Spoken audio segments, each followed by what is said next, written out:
Live अखबार में आपका स्वागत है। या तो तू युद्ध में बलिदान देकर स्वर्ग को प्राप्त करेगा अथवा विजयश्री प्राप्त कर पृथ्वी का राज्य भोगेगा। गीता के इसी श्लोक को प्रेरणा मानकर भारत के शूरवीरों ने कारगिल युद्ध में दुश्मन को पांव पीछे खींचने के लिए मजबूर कर दिया था।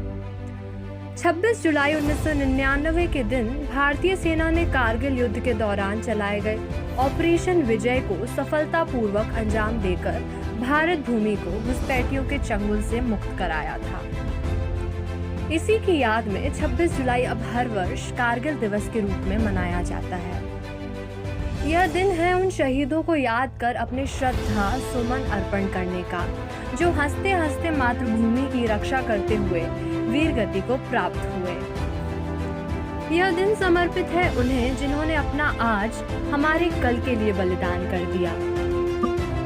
कारगिल युद्ध, जो कारगिल संघर्ष के नाम से भी जाना जाता है, भारत और पाकिस्तान के बीच 1999 में मई के महीने में कश्मीर के कारगिल जिले में प्रारंभ हुआ था।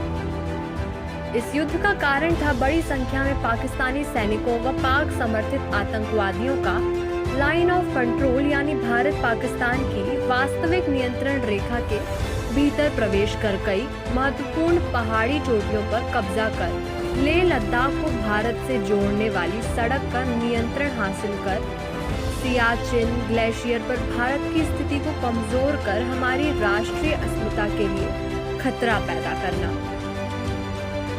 पूरे 2 महीने से चले इस युद्ध में भारतीय थलसेना व वायुसेना ने लाइन ऑफ कंट्रोल पार न करने के आदेश के बावजूद अपनी मातृभूमि में घुसे आक्रमणकारियों को मार भगाया था।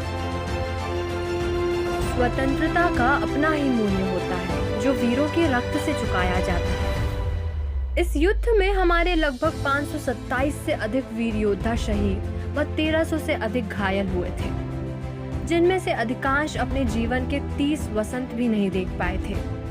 इन शहीदों ने भारतीय सेना की शौर्य व बलिदान की उस सर्वोच्च परंपरा का निर्वाह किया जिसकी सौगंध हर सिपाही तिरंगे के समक्ष लेता है। इन रणबांकुरों ने भी अपने परिजनों से वापस लौटकर आने का वादा किया था, जो उन्होंने निभाया भी, मगर उनके आने का अंदाज निराला था।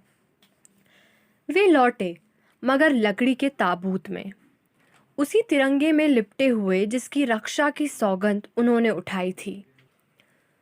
जिस राष्ट्र ध्वज के आगे कभी उनका माथा सम्मान से झुका होता था, वही तिरंगा मातृभूमि के इन बलिदानी जांबाजों से लिपटकर उनकी गौरव गाथा का बखान कर रहा था।